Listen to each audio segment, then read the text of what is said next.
Okay, let's look at the structure, and if anything else comes up, we can add it to our list.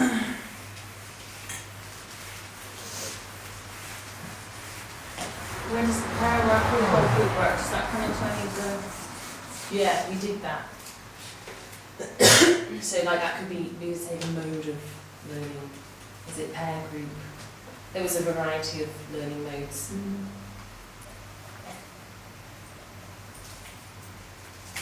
So we started off with basic introduction, a warmer. We call it as so.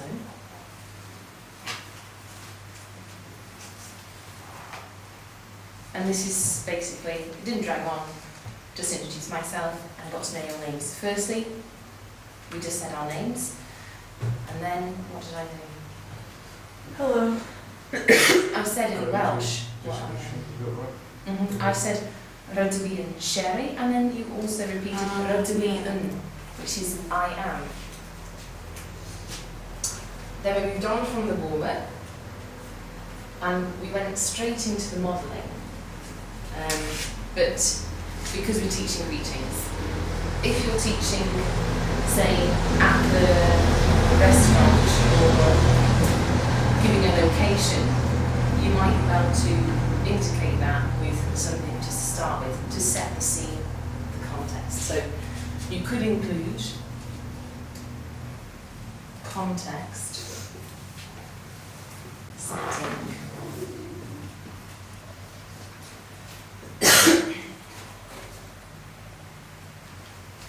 and then I went into the model. What was the structure of the model? Is that your role play?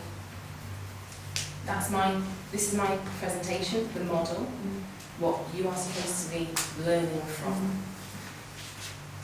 Teacher, teacher, teacher, teacher.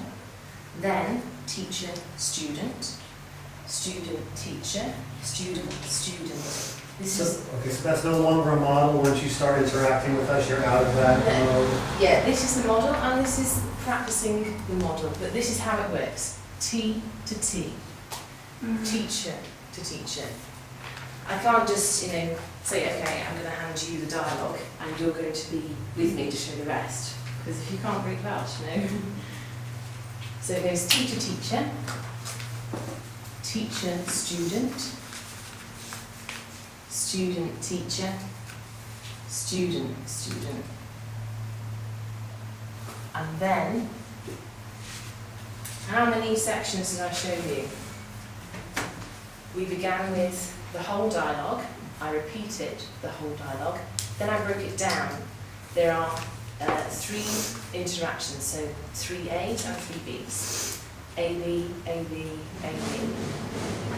I don't just give it to you all at once. You hear the whole thing, and then I do the first part, A, B.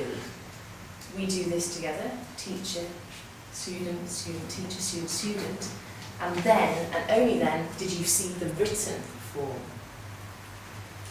So then I wrote it on the whiteboard. I did this stage for each of the parts of the dialogue. So ideally, you should have no more than 3 parts, because any longer is just far too long to remember. If we had done this for like a whole prose, you would not remember each part of it. Also, the length of the sentences should be kept to a minimum. After the modelling, what happened then? Did I correct you whilst you were, how did I correct you whilst you were practicing saying the dialogue? By repeating the word with the right pronunciation. At times. At times, but not all the time. Otherwise, if it was audible and it was along the right lines, it could be okay to let it slip. I would move on. Did you not notice I used John an awful lot at one part because he had got it right? So rather than hearing me say it all the time, I was using a student to model and demonstrate to you how it should be. So it isn't focused on me, it's focused on your peers, and yourselves and your peers. And then I would make sure everybody gets a turn to say each part. Make sure that people get the chance to speak with different people as well, so it's not always the same people that you're talking to.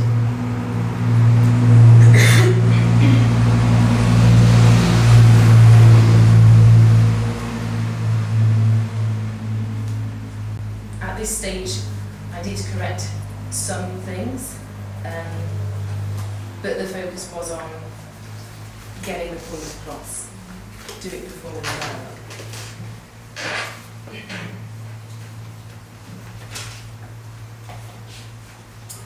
After we've done that, the whole role play, the whole dialogue, what do? I give you very basic instructions. I paired you together with these different people. I know it was a 3 because we haven't agreed a number. And then we practiced together, and this was the controlled practice.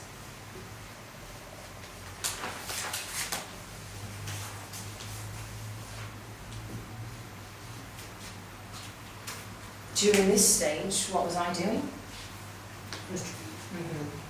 If somebody needed help with pronouncing a word, then I would explain to them.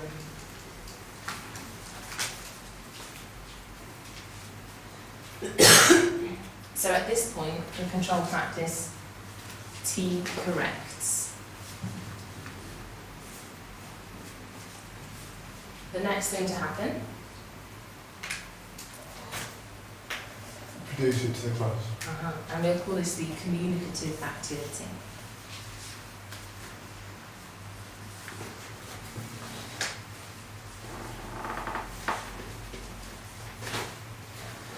Did I correct you? When you were talking, did I correct you? You know, after we finished doing our grades, Yeah. I let you say it, and then if there was anything wrong after, I gave you the correct form. I don't know what the communicative activity was. What was that? When you presented the dialogues together, after you had a few moments to I practice. see, okay. Yeah? So this is your practicing together.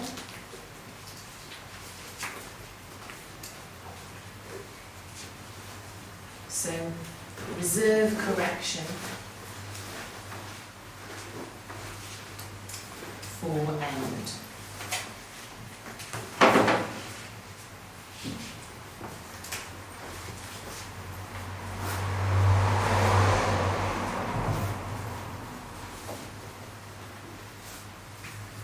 And then we moved on to a different point and we did vocabulary lesson. So, are you want to say?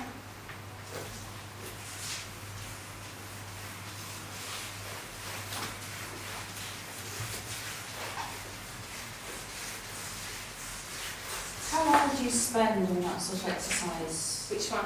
The first one for real? About that length of time? The model? You don't want it going much longer than 10 minutes. It depends on the group size because you have to get through everyone.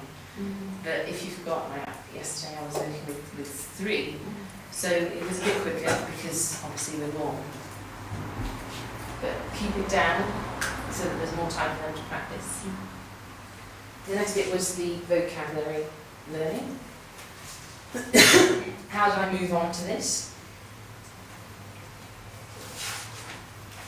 You put it around the table and so people. It was before then though, you went through, you went round, you started you touched the board, Yeah. and So- saying the words. Yeah. So I was. Well, the focus was on whiteboard anyway, and then you sort of used whiteboard as the segue. Yeah. So this was like the transition came from after doing this, rubbed it off, and then I introduced you to the vocabulary. Another thing is the relevance of the vocabulary. You're in the classroom, so all these objects are real for you. They're relevant to you because in the lesson, I would say, you get a pen or something. Do you consider that modeling again when you went around and taped things up? Is that the process starting over again as you enter this new phase? Basically, yes. You model something, but I'm saying the word and then you're repeating it. then you saw it, and then you wrote it down yourselves. So I would introduce, so write this down, T introduces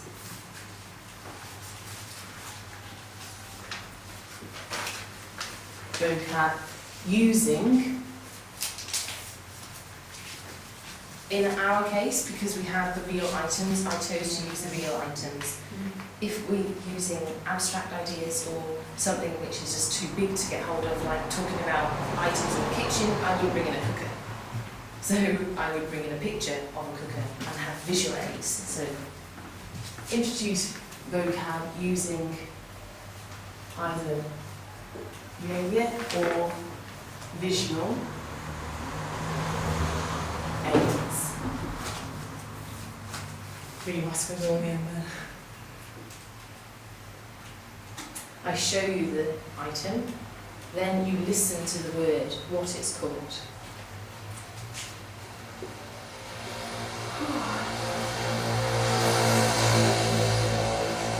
Then, what do you do? Say the word back, it's reflected back. Yeah. Students repeat. Then I show you the word for each item as went along.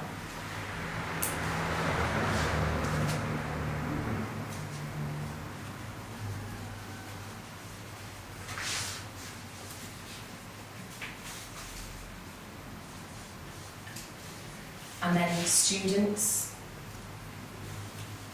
copy the word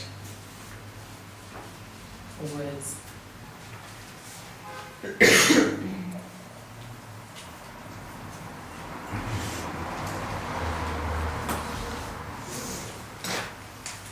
And then, what moved on? How do we move on from that? You wrote them up on the board and we had to come and draw them. I think I recapped before, just before that, I recapped for the pronunciation of them, and then I wrote on the board the words, and then you had to come and do what did you have to want to do? Draw pictures. Yeah, you had to draw a picture. So this is again helping you to recognise the word in a different way, instead of just having a real object and looking at it, but being able to recall it by reading it.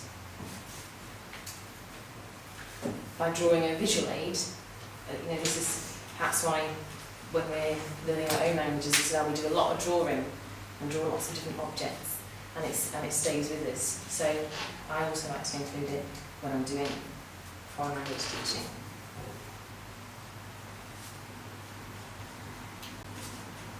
So then the students see the words on the board and draw pictures to words. Then what do? I erased the words, The writing. and then you had to write.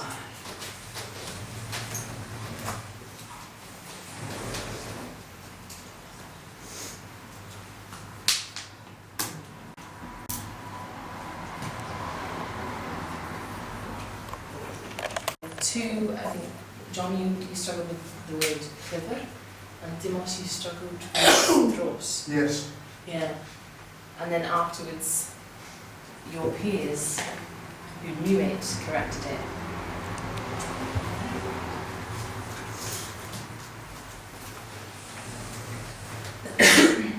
And then what do we do? If you can remember that far back. Do you stick them right back around the room as to, was that prior to the final? You know, when we first put the flashcards, you showed them on the walls and then we gave them to us, and then we did it. Isn't that the first activity? That was the first part, that was when I was introducing you. That was my mistake, so. Actually, introduction stage. Yeah, That's because right. it's students, copy word, yes, you're quite right, it sandwiches between those two. So, students match. In this bit, right, students match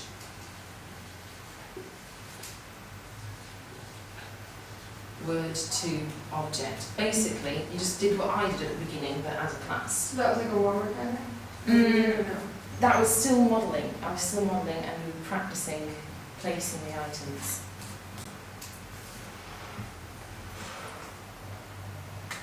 So which part, where did the modelling cease and when did the production? This bit here, when I introduce and say the word, Mm. and then you repeat this, then this comes together. So, yeah.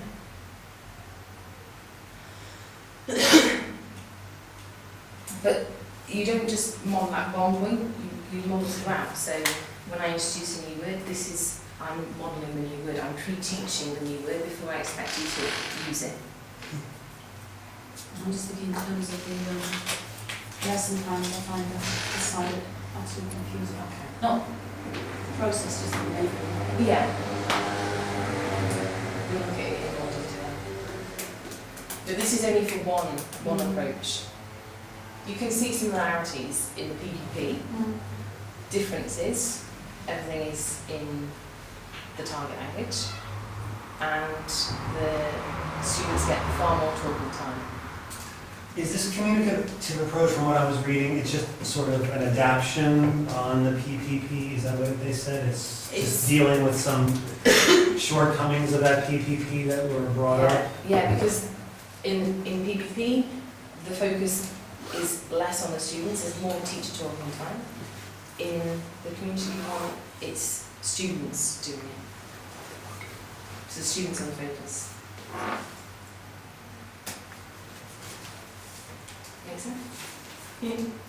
I think that's just one interpretation of it. I think you could easily go PPP with that. It's just, alright. If it's what the academics say, then it's the case. Yeah, I mean, like with the introduction of items and warming up and this sort of thing, this is how it breaks it in. Also, it's not just like the structure of it. It also kind of flows from one into the other. Or didn't you feel? Did you feel? So then after we did the objects, what do we do?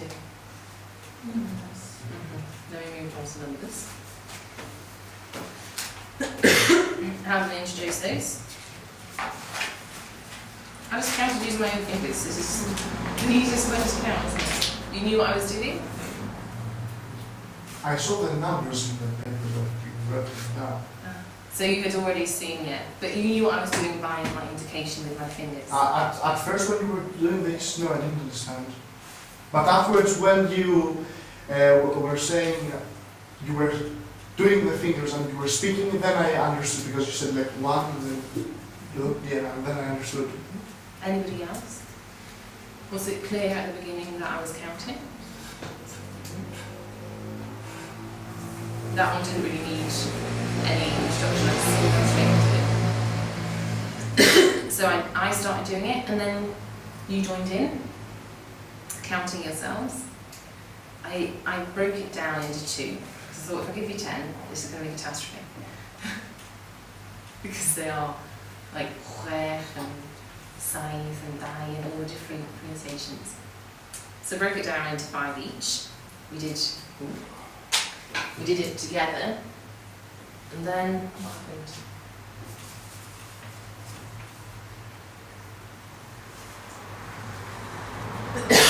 First we did the fingers, then you actually showed us the numbers. Yeah, so I say it, so the students are listening, then the students repeat, they're talking, then the students read the word, then the students write the word. Have you noticed a link between all 3 of these activities that we did? Listening, speaking, reading, writing. Exactly. How's the natural way that we acquire our mother tongues? We first listen to what's surrounding us. We can't read until somebody teaches us. And how do they do this? Because we can already listen and we can speak. We can't speak in English or our mother tongue until we've first heard it. You know, if you think about the studies of like the wolf child, you know, and she lived with wolves and she couldn't speak her language because she hadn't heard anything, but she was able to communicate with dogs because this was obviously their written kind of communication. It doesn't, yeah, like any language we learn from from childhood. We acquire it, we don't actually learn it in the sense that modern language teaching is normally done by presenting the written formats prior to providing a listening activity. I don't know if anybody remembers from being back at school and you were introduced to both alongside each other, not one before the other, which I think actually hinders your ability to use it freely because you're focused on what it looks like. That was noticeable about the first exercise we did this morning. Yeah. So if I had just given you the written format first, you wouldn't have been able to say even one bit. Maybe not. Because obviously the pronunciation. So like language acquisition, the natural form of acquiring our mother tongue, we see in this style, it's listening, speaking, reading, writing. Focus on the speaking, the communication.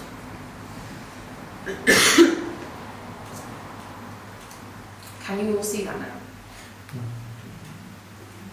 Anything to add?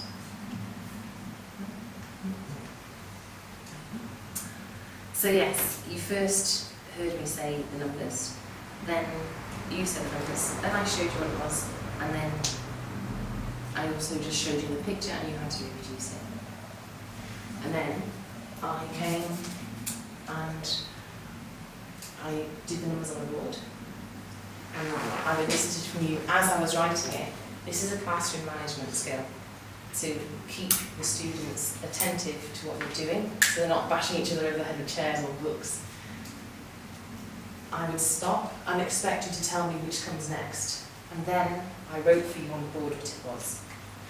Then we played a little bingo game where you had to recall, each of you had to come out and recall and just circle which one. It could be done in many different ways, and I just chose this one with the resources that I have.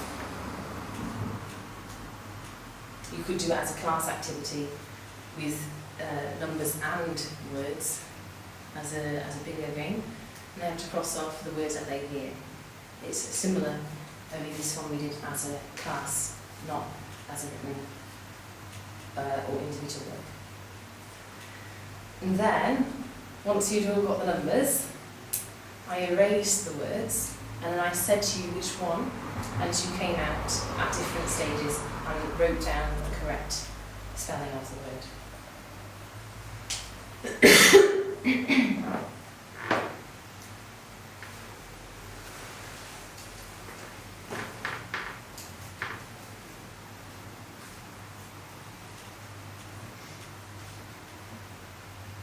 If there was an incorrect spelling, It was peer correction. yeah, I would question you and see if you could self-correct. If not, somebody else came and adjusted it. Will we see this same progression through the German lesson? Are we, no. Different approach will be used. More Germanic. Tables over and screen. Achtung! Yes, anyhow, moving on. Then what happened? I'm trying to pass my mind back. What happened? What did you do? The pens, Okay, and then I think, just as to consolidate what we've been doing, I repeated, or I asked you to repeat, and I said I was giving you the false answer and you had to correct me.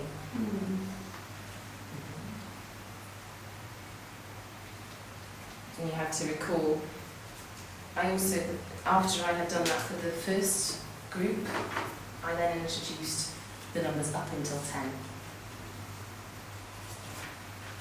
And we did the same for the 6 till 10, then we did them all together.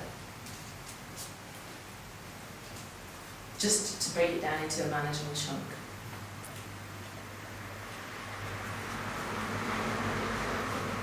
And then I grabbed my pens, thankfully I have 10,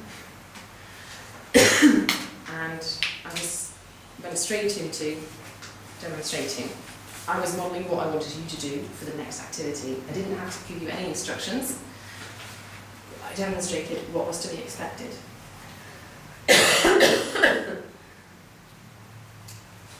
So I show you the numbers and you count for me all together as a group.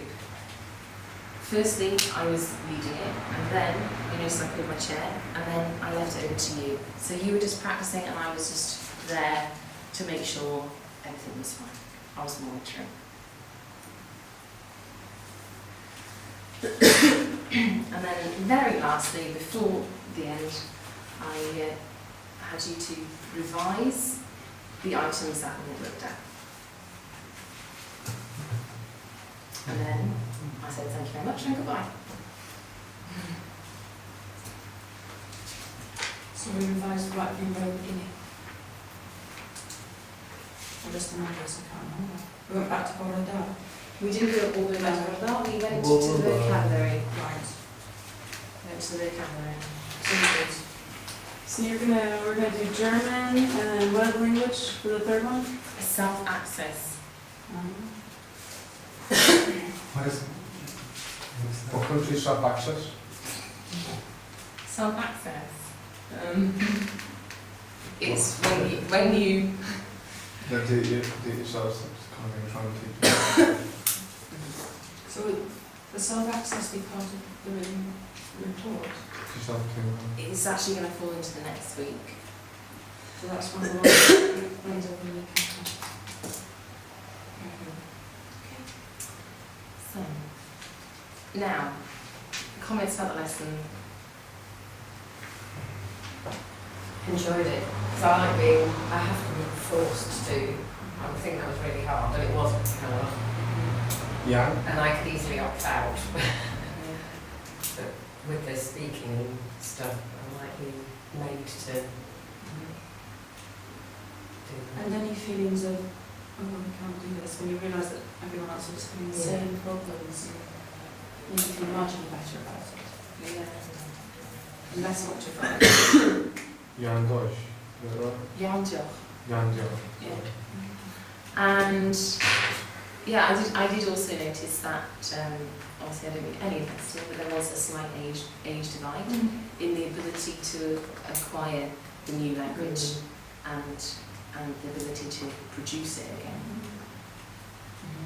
I think it was successful because it helped me learn, but although the truth is, and it's my fault, the last 5 numbers I had difficulty reproducing them. Yes. You learned the first section very, very fast, huh? I couldn't remember the second section, Mm-hmm. but after 3 or 4 minutes I said the numbers inside me, but I don't know if I reproduced them correctly actually. That's it. Eventually you did. I was listening to you as we were doing the pen activity. And I think also you noticed that each time I looked at you, you were like, oh, best say it, you know? Yeah. So, I understood. yeah, you understood what was expected. Another, sorry. I thought tennis was, you were faster than us, and yes, it's your youth, but is it also because you've done a lot of language? So I think this is the another ear thing. is tuned in. Yes, because if you're already fluent or proficient in more than one language, statistically it's going to be easy for you to learn another one. Likewise, you were, oh no, it wasn't amazing. But actually, one which did very much surprise me was the lovely Lily, who had warned me. She's like, I'm going to get awful at this. She's like, I'm not going to be able to do it. But actually, you were, and you said that you actually enjoyed. Yeah, it was really fun. Your accent was spot on as well. Your accent was better than you said it would be. Anyway, I took an Italian class a couple of years back in DC or in Virginia, and the first thing they did was hand us a worksheet with the dialogue on it, which was nice for notes because I always break it down like how I hear it and I phonetically write it out. But I think doing it that way was worse because you are so focused on like trying to sound it out even though you have no idea how to sound it out. Whereas if you just said it over and over again and made us hear it, I think was a much better approach. And it's bad if you fall back to your own spelling of words. Because you're going to have to double learn these, you're not Yeah. going to recognise. Because when I was learning Georgian, I would do that. I would just write it out in English, and to this day I'm better at speaking than writing, and I think it's because of that, you know. Yeah. I should have just, from the beginning, forced myself, because Georgian has its own alphabet, and I should have forced myself just to use the alphabet from the beginning. Yeah. I spelled it out your way, but then I put in parentheses how you pronounce it out in like How you with would say English it. letters. Yeah, I would do the same thing, but then I would just fall back to the English when I was looking at the paper again. So it's good, I think, in the beginning, but I think later on you need to force yourself to use their alphabet. Definitely, yeah. And I think you all picked up that the F in English, what looks like an F is pronounced in English. If ever you do go to Wales, if it's a little F, then it's a, like, fenester, not venester. There's no B. And another point that I wanted to talk about was also my body language towards you. How is this? Your what, sorry? My body language towards you. Well, to be quite expressive and quite It's like me teaching, vertical. it's like us teaching 5-year-olds basically, you know? Little children, and that's what it is, because we're little children in this language. Yeah. It was open. It was explicit. You were encouraging. I did show you my power symbols. Yeah. Slightly threatening. Is this honestly? Are you intimidating or worrying? Good, good. How did I get you to work together? Yeah, with hand gestures. Don't point at you. Like, Lily, work with John. No, this is a bit rude. So I'm like, Lily and John together. And to get you to move, I'm just indicate, you know, go over there, woman. And also the same when it was a 3. I use your names. Obviously, there's only a few of you, and I already know your names, so this helps me. And how this would work in a class of 55. I haven't tried it in a class of 55. But yeah, I've done it with a much larger number, like 25 in a lesson. Yeah, and it works. You can't, like from what I did today, I didn't explain any grammar point. But if you're using a specific grammar point, like what I've done in the past to explain the passive voice, so instead of the active voice as in I dropped Rupert, you know, when Rupert, I dropped Rupert, I would then say Rupert was dropped. So you can use it for a grammar point in this way, and then highlight what is the main grammar point, and then you practice it in the same way. Show me how you would use Rupert to... I dropped Rupert. They drop. Don't drop it. Language. So I say, what? I drop this and I say, oh, poor Rupert, and they all know Rupert. What did I just do? I dropped Rupert. The second part, what just happened to Rupert?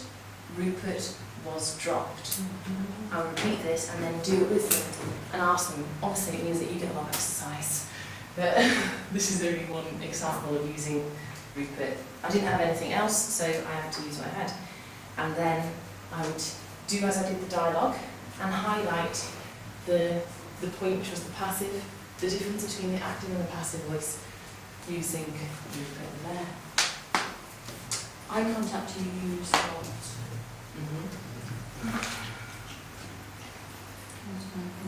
And that's helped, but I mean, almost with eye contact alone, you must have used using them sometimes. You've looked one together.